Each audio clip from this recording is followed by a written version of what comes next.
जय श्री राम, जय श्री राम।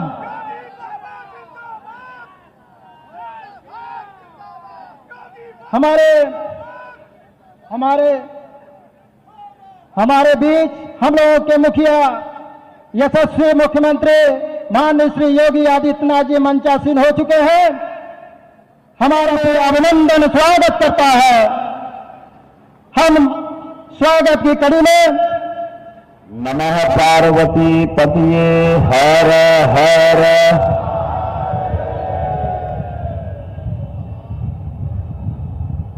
समाज के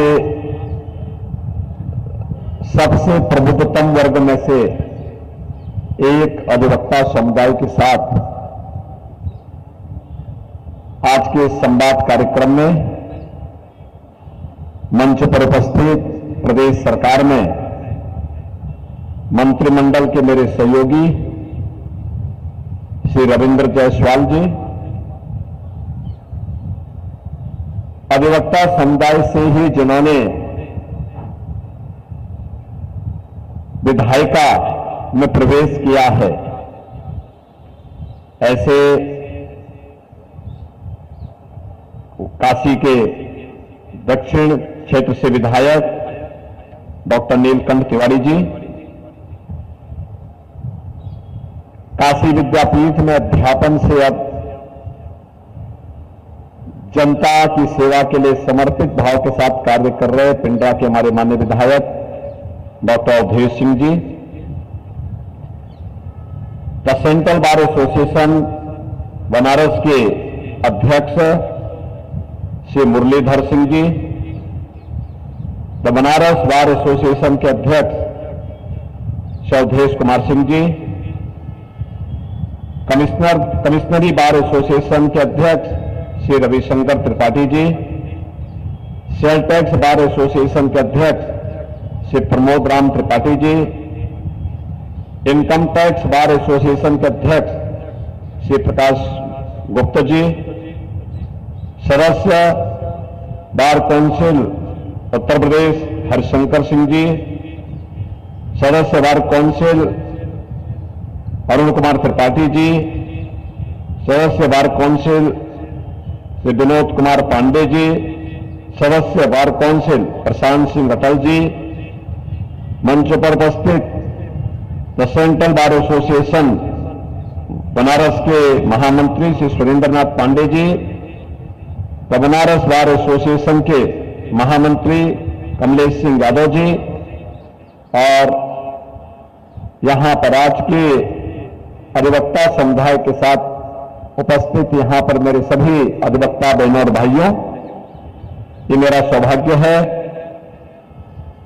कि दुनिया की सबसे पवित्र आध्यात्मिक और सांस्कृतिक नगरी काशी के अपने अधिवक्ता समुदाय के आज के इस कार्यक्रम में यहां के सभी बार एसोसिएशन के संयुक्त प्रयास से सेंट्रल बार एसोसिएशन भी है, द बनारस बार एसोसिएशन भी है, कमिश्नरी bar association, sale tax bar association, income tax bar association, इन सब के संयुक्त प्रयासों से आज मुझे आप सबसे संवाद करने का अवसर प्राप्त हुआ है।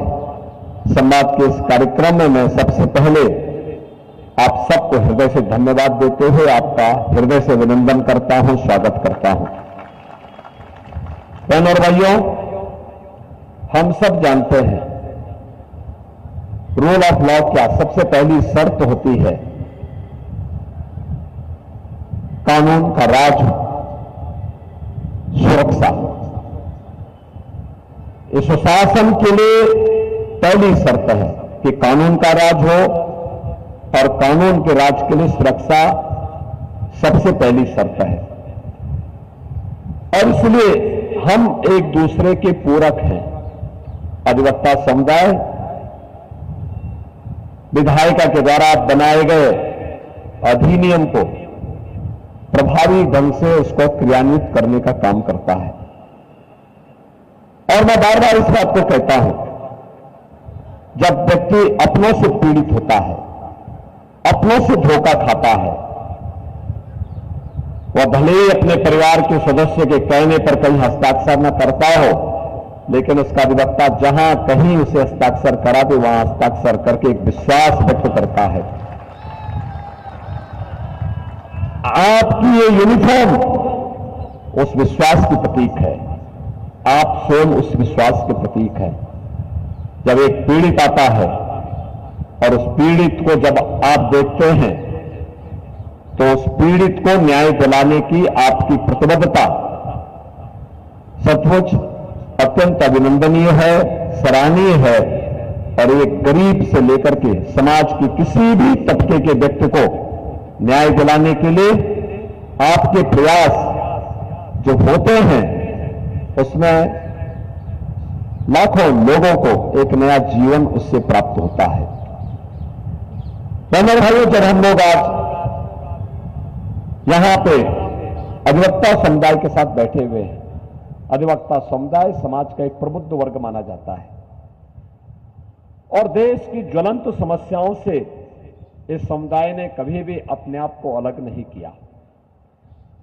उन समस्याओं का समाधान करने के लिए, उन चुनौतियों से जूझने के लिए, उन चुनौतियों का डटकर मुकाबला करने के लिए यह समाज समुदाय हमेशा अग्रिम पंक्ति में खड़े होकर के कार्य करता रहा।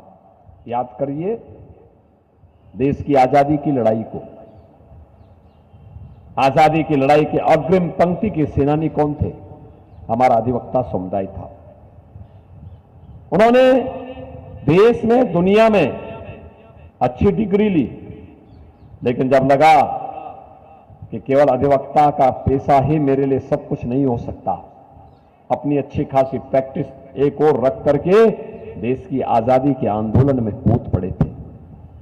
तब देश की आजादी कोसों दूर थी, ऐसा नहीं था कि हमारे हाथ में हो, लेकिन उन्होंने कहा नहीं, नेशन फर्स्ट, हम अपने देश के लिए लड़ेंगे, अपने देश के लिए काम करेंगे।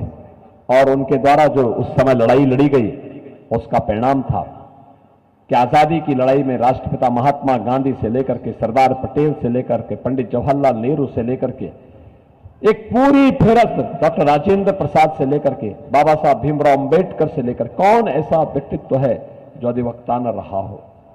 सबका अपना एक अपनी छाप थी, एक अपनी पहचान थी। मोतीलाल नेहरू से लेकर के, मालवीय जी से लेकर के, चोरी चोरा की घटना में जब फांसी दी गई थी वहां के क्रांतिकारियों को, गोरखपुर के क्रांतिकारियों को, तो उनकी पैरवी करने के लिए कई घंटों तक उनकी पैरवी करने के लिए स्वयं मालवीय जी खड़े रहे और उनमें से बहुत सारे लोगों को उन्होंने फांसी के फंदे में जाने से बचाया था। बहनों और भाइयों, यह आजादी के समय के बाद और आजादी के बाद भी जब भी देश के सामने चुनौती आई, अधिवक्ता समुदाय डट करके खड़ा हुआ।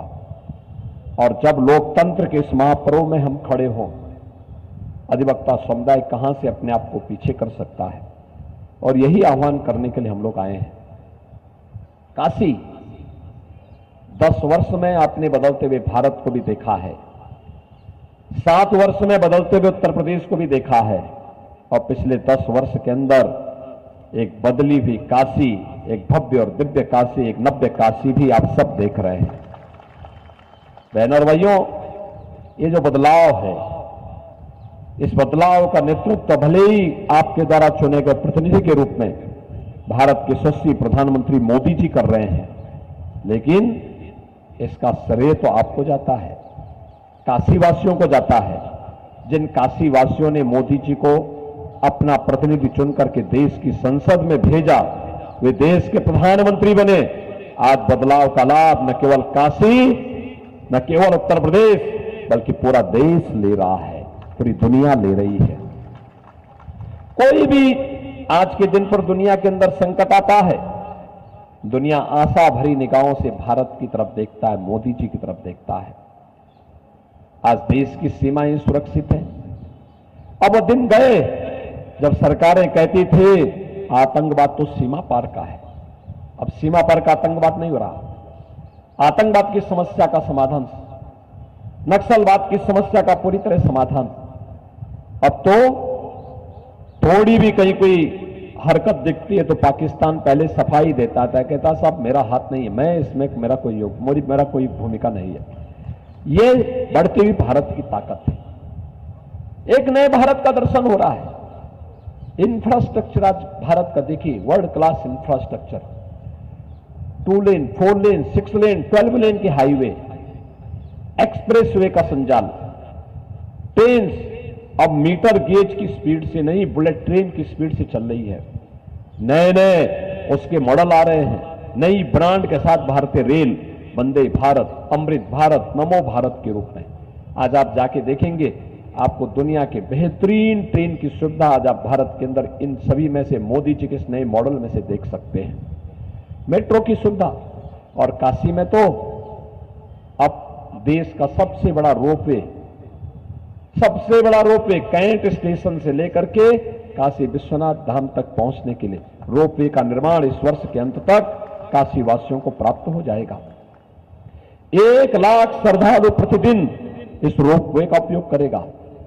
बहनों और भाइयों, काशी की सड़कें, काशी को जोड़ने वाले सभी सड़कें, काशी में गलियों के अंदर हुआ विकास, झूलते हुए तारों से मिली मुक्ति, काशी के घाट, काशी में गंगा जी की अविरलता और निर्मलता, और काशी से आज न केवल सड़क परिवहन और रेलवे का बल्कि इंटरनेशनल एयरपोर्ट की जो सुविधा मिली है और वाटरवे के रूप में काशी का हल्दिया के साथ जुड़ जाना, यह अपने आप में एक ऐसी सौगात है जो दिखाता है कि हर प्रकार की कनेक्टिविटी का केंद्र काशी बना है।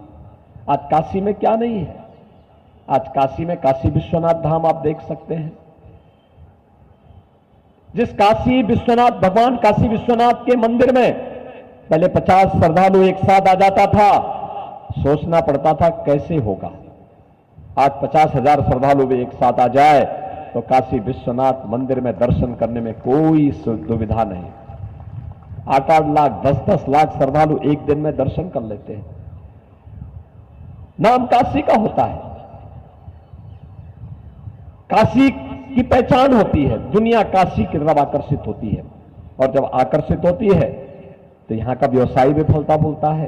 होटल व्यवसाय, रेस्टोरेंट का, टैक्सी का, नावों का, दुकानों का, प्रसाद का, हर एक तबके का। और फिर काशी के बारे में जो लोगों की धारणा थी, आज उस धारणा को बदल करके एक नव्य और दिव्य काशी में कोई आता है, अभिभूत होकर के जाता है, अभिभूत होकर के जाता है। हमारा भी तो कोई अधिकार है काशी के लिए, हमारा भी तो कोई दायित्व है काशी के लिए, और बाबा विश्वनाथ की इस पावन धरा के लिए हम कुछ कर सके, इससे बढ़कर के और क्या हो सकता है। और आज वह कार्य यहां पे हो रहा है। याद करिए 2014 के पहले, 2017 के पहले काशी में क्या स्थिति थी? रंगदारी आम बात थी, माफिया हावी थे, हर कार्य में माफिया का हस्तक्षेप होता था, अराजकता चरम पर थी। कौन नहीं जानता है, यहीं के एक व्यवसायी नंदकिशोर रोंगटा का अपहरण होता है, फिरौती ली जाती है, मार करके फेंक दिया जाता है। माफिया राज था पूरे प्रदेश में, देश के अंदर आतंकवाद और नक्सलवाद हावी था। नक्सलवाद और आतंकवाद के सामने देश की सरकार और माफिया के सामने प्रदेश की सरकारें घुटना टेक चुकी थी। आज आप देख रहे होंगे नए भारत और नए उत्तर प्रदेश को, ये जो परिवर्तन हुआ है, इस परिवर्तन के वाहक आप हैं, क्योंकि आपने मोदी जी को समर्थन दिया, आपने बीजेपी को समर्थन दिया, इसलिए इस परिवर्तन को करने में सफलता प्राप्त हुई, और आज उसका परिणाम हमको दिखाई देता है। काशी तो हमारी आध्यात्मिक और सांस्कृतिक नगरी है, लेकिन मुझे उन नगरों में जाने का, उन क्षेत्रों में जाने का अवसर प्राप्त होता है जहां पर पहले भय और दहशत हुआ करता था। भय और दहशत हुआ करता था हर एक तबके के लिए। बेटी स्कूल नहीं जा सकती थी, व्यापारी व्यापार नहीं कर सकता था, अगर कोई व्यक्ति घर के बाहर गया है तो भय और दहशत, परिवार के लोग इसमें रहते, पता नहीं क्या कब कौन सी घटना की समाचार आ जाए। बहनों और भाइयों, आज कम से कम हम कह सकते हैं कि रात चलते हुए राहगीर को कोई छेड़ नहीं सकता, बेटी को कोई छेड़ नहीं सकता, व्यापारी के व्यापार में कोई हस्तक्षेप नहीं कर सकता, उससे कोई रंगदारी वसूली नहीं कर सकता है। ये परिवर्तन आपकी ताकत से, आज प्रदेश में भी और देश में भी देखने को मिल रहा है। और इसीलिए मैं आपसे अपील करने के लिए आया हूं। सरकार ने जो कुछ देने का प्रयास किया, यह हमारा दायित्व था, ये कोई खैरात नहीं है, ये हमारा दायित्व, हमारी ड्यूटी है। और हम लोगों ने हमेशा इस बात को ध्यान में रखा है। मैं इस बात को मानता हूं, हमेशा हम लोग इस बात को मानते हैं, भारतीय जनता पार्टी इस बात को मानती है कि समाज के हर एक तबके का संरक्षण करना, उसको आगे बढ़ाने का काम करना हमारा दायित्व बनता है। हमने देखा है, हमें भी जब कहीं न्याय के लिए जाना होता था, अधिवक्ता समुदाय के पास से हम लोग जाकर के वहां हमारी लड़ाई में हमेशा खड़े रहते थे, हर लड़ाई में खड़े रहते थे। और इसीलिए मैं जब जाता था, देखता था, उनके चेंबर को देखता था, मुझे लगता था, मैं देखता था कि भाई यह व्यक्ति दूसरों के लिए लड़ रहा है, लेकिन जब इसके चेंबर में हम लोग जाते हैं तो कितनी सुविधा के अभाव में व्यक्ति काम करता है। सर्दी, गर्मी, बरसात कुछ भी हो, उनके चेंबर में जाओ तो दिन में ही हमें सूरज और चांद तारे दिखाई देते थे। पूरा टूटा हुआ चेंबर, और व्यक्ति तब भी काम कर रहा है, गर्मी की परवाह नहीं कर रहा, बरसात की परवाह नहीं कर रहा, शीतलहरी की परवाह नहीं कर रहा है। हमने कहा भी देखो, अगर भवन बनना है कोर्ट का, तो अधिवक्ताओं के चेंबर को भी उसके साथ जोड़ो बनाने के लिए। हम बार और बेंच को अलग अलग करके क्यों देखते हैं? दोनों में संतुलन होना चाहिए। अगर बेंच का कोई भवन बन रहा है तो उसके साथ बार को भी जोड़ो, अधिवक्ताओं के चेंबर के निर्माण के लिए भी धनराशि उपलब्ध कराओ। उत्तर प्रदेश में क्या हम वर्ल्ड क्लास लॉ यूनिवर्सिटी दे सकते हैं? हमें उस दिशा में प्रयास करना चाहिए। और मुझे बताते हुए प्रसन्नता है, आज हमने जिस प्रयागराज में नया लॉ यूनिवर्सिटी बना रहे हैं डॉक्टर राजेंद्र प्रसाद जी के नाम पे, वह लॉ यूनिवर्सिटी हमारा प्रयास है, उसका विजिटर देश सुप्रीम कोर्ट के मुख्य न्यायाधीश हैं। और हमारा प्रयास है कि हम उसको ऐसा लॉ यूनिवर्सिटी बनाएं जो मानक बने देश के लिए, जिसमें हम अच्छे अधिवक्ताओं की एक टीम वहां के माध्यम से पैदा करें, वो एक मानक बने, एक स्टैंडर्ड सेट करें।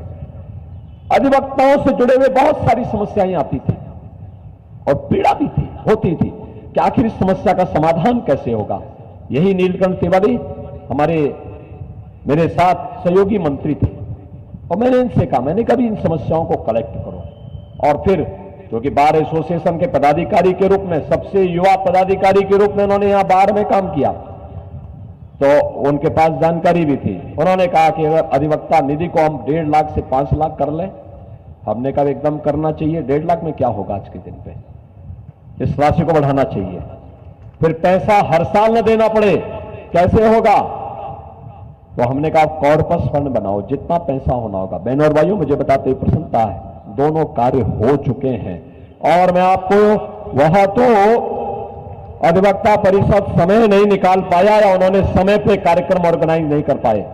जितने भी बचे हुए अधिवक्ता थे जिनको इस निधि का पैसा अब तक मिलना था, उन परिवारों को अब तक मिल चुका होगा। सारी प्रक्रिया पूरी है, केवल पैसे का चेक उन्हें उपलब्ध कराने, डीबीटी के माध्यम से पैसा जाना है। और मैं आपको आश्वस्त कर रहा हूं इस चीज को लेकर के, सारी प्रक्रिया पूरी है। प्रशांत सिंह अटल वगैरह ये सभी लोग खड़ी इस बात को देख रहे हैं और हम इस बात के लिए कह रहे हैं, इस कार्य को हमने, अब जो हमारे अध्यक्ष जी कह रहे थे, कॉर्पस फंड को भी 500 करोड़ रुपए का हमने कर दिया है।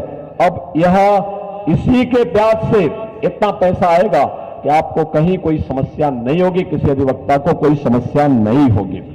हम लोगों ने इससे अब तक बहुत सारे लोगों को इस माध्यम से, इसके माध्यम से जो हमारे पास आया था, वर्तमान में जो इसके लिए हम लोगों ने अब तक जो कार्रवाई प्रारंभ की है, यहां पे 2751 आश्रितों को 127 करोड़ 81,50,000 रुपए का भुगतान हम लोग अब तक कर चुके हैं।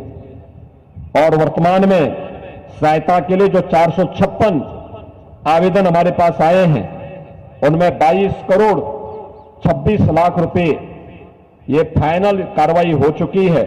ये पैसा केवल उनके अकाउंट में जाना है। और 336 नए आवेदन आए हैं, इनके लिए भी 1680 लाख यानी 16 करोड़ 80 लाख रुपए स्वीकृत किए जा चुके हैं। ये प्रक्रिया भी हमारी आगे बढ़ रही है। इसके साथ ही हम लोगों ने 17-18 से अब तक कुल 3,505 अधिवक्ताओं को 66 करोड़ 45 लाख 89,926 रुपये का भुगतान अब तक हम लोग कर चुके हैं, जो अधिवक्ता समुदाय को जाना चाहिए था।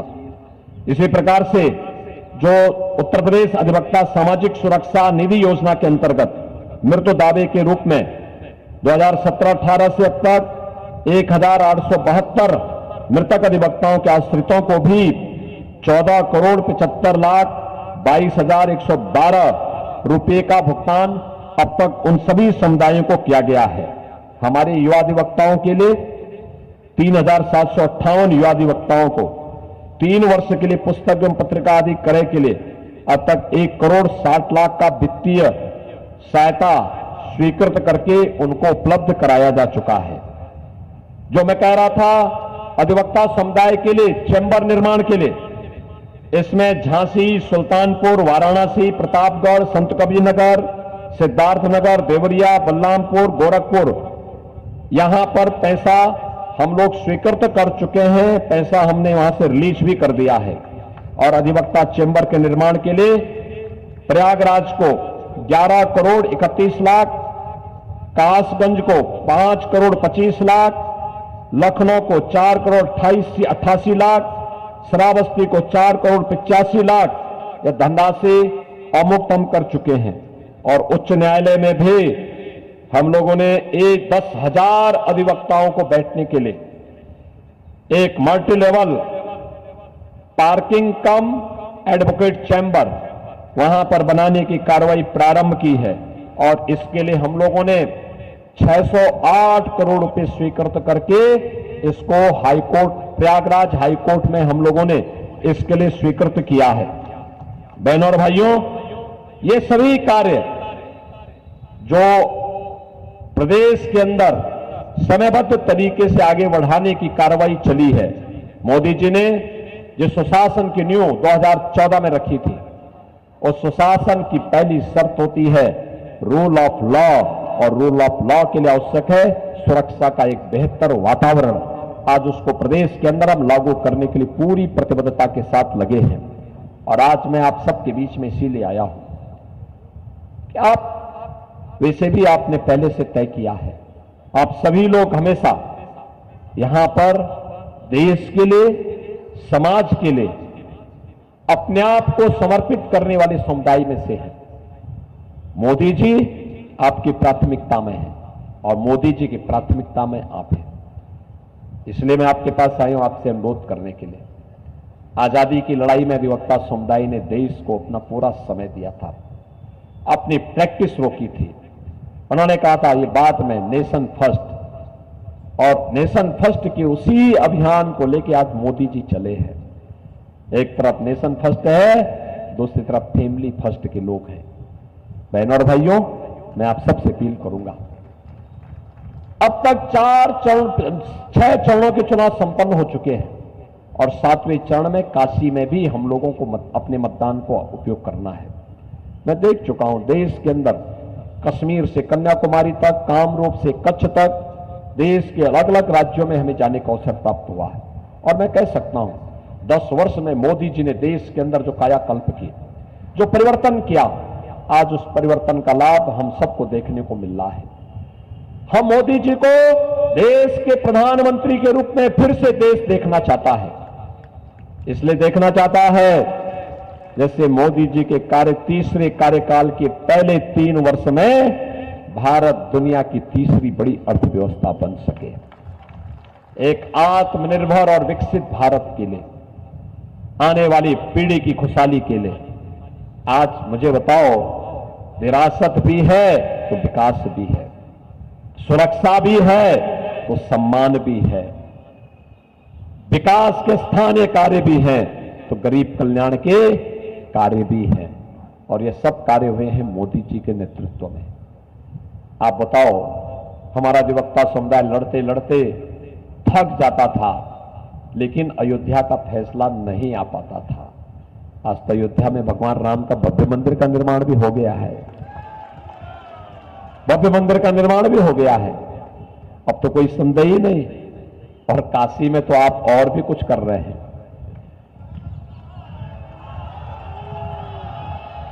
और काशी की देखा देखी मथुरा में भी शुरुआत हो चुकी है। ये नए भारत का नया सांस्कृतिक पुनर्जागरण है।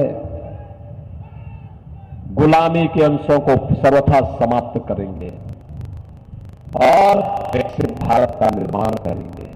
और विकसित भारत के लिए देश की आवाज के साथ हम सबको जुड़ना होगा। और देश की आवाज है फिर एक बार मोदी सरकार का। देश की आवाज यही है कि फिर एक बार मोदी सरकार का। और मेरी आप सभी सेंट्रल बार एसोसिएशन से, द बनारस बार एसोसिएशन से, कमिश्नरी बार एसोसिएशन से, सेल टैक्स बार एसोसिएशन से, इनकम टैक्स बार एसोसिएशन और बार काउंसिल के हमारे जितने भी यहां पे माननीय सदस्य हैं, इन सब से, आप सभी पदाधिकारियों से, पूरे अधिवक्ता समुदाय से मेरी विनम्र अपील होगी, अगला 4 दिन हम देश के लिए मोदी जी को फिर से प्रधानमंत्री बनाने के लिए अधिवक्ता समुदाय, अपने क्लाइंट और जितना समय हो सकता है 2 घंटे, 3 घंटे, 4 घंटे का समय निकाल करके काशी में रिकॉर्ड वोट से मोदी जी जीत करके जाएं। देश और दुनिया के लिए एक नया रिकॉर्ड बने। लोगों को बताने की आवश्यकता है, इसके लिए हम लोग जाएं। और इसके लिए अपील करने के लिए मैं आज आपके बीच में आया हूं। मेरी बहुत बार इच्छा हुई है यहां पर, क्योंकि मुरलीधर सिंह जी की भी और उनकी पूरी टीम, यहां पर अवधेश कुमार सिंह जी की भी और उनकी टीम, कई बार मुझसे मुलाकात हुई। नीलकंठ जी के साथ भी आए थे लोग और इन्होंने कहा कि कार्यक्रम, आज मैं संजोग मानता हूं, चुनाव प्रचार के बहाने आपके बीच में मुझे आने का अवसर प्राप्त हुआ। और मैं चाहूंगा कि 4 दिन का समय एक एक व्यक्ति के साथ हम जाएं, बातचीत करें और कहें कि भाई देखो, हमें देश के बारे में सोचना है, स्थानीय मुद्दों को समाप्त करो। बहुत कुछ काशी में हुआ है, एक नई काशी का दर्शन हो रहा है। काशी आज दुनिया के अंदर धूप मचा रही है। काशी हर व्यक्ति आना चाहता है और काशी की इस नई कायाकल्प के शिल्पी, एक भारत श्रेष्ठ भारत के शिल्पी मोदी जी को तीसरा कार्यकाल प्रचंड बहुमत के साथ, रिकॉर्ड वोटों के साथ मिले। यह हमारे यहां के सभी बार एसोसिएशन के नेतृत्व में यहां का अधिवक्ता समुदाय आगे आकर के समर्थन के साथ आगे बढ़ेगा तो एक नई स्थिति पैदा होगी और आजादी के आंदोलन को हम लोग एक बार फिर से पुनर्जीवित कर पाएंगे। मैं एक बार फिर से यहां पर अपने सभी बार एसोसिएशन के पदाधिकारियों का, बार काउंसिल के सभी मेंबर्स का, आप सभी अधिवक्ताओं का हृदय से धन्यवाद ज्ञापित करता हूं और विश्वास व्यक्त करता हूं आप सभी कमल खिलाने के लिए प्राण प्रण से जुटेंगे। इन्हीं शब्दों के साथ मैं अपनी वाणी को विराम देता हूं। धन्यवाद। जय हिंद, जय जय श्री राम। हर हर महादेव। अपने माननीय मुख्यमंत्री जी को हम और पूरा सेंट्रल बार